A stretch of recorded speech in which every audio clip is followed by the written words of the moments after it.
出生地米雅。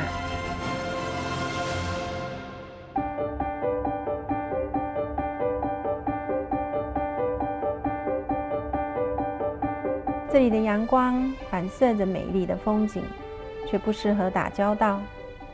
有一扇大门面向着我的出生地，那里的云朵泛白，山腰下的矮房子像一颗小白点，马路上没有行人，刚插好的秧苗随着凉风摇摆着，槟榔串是橘色的。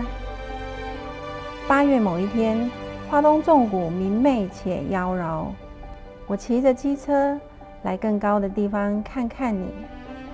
大门锁上了，莲雾腐坏在树下聚集，篱笆的花草耐着炽热开得不美丽，一时间忘记了你搬离的事实，而你的大门正面对着我的出生地。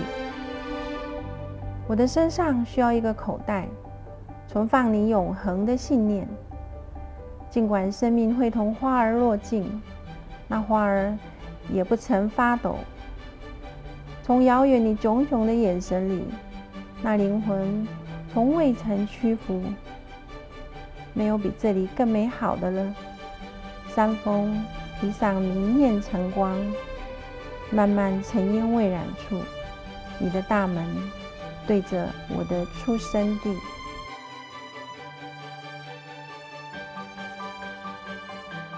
大概10年前，当时我的父亲刚过世不久，那我回到东部去，站在中央山脉，回望我的出生地，我是在海岸山脉出生的。那整个辽阔以及让你感觉疏离的感觉，是让我油然而生哦。我在这个地方出生，花东的人哦，常常都需要离乡背井。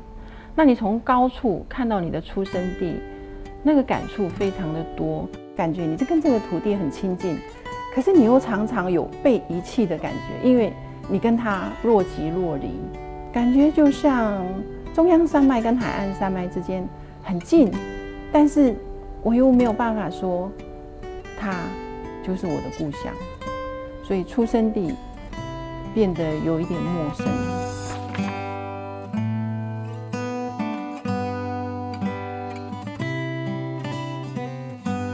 飞越文学地景，看见花东纵谷之美。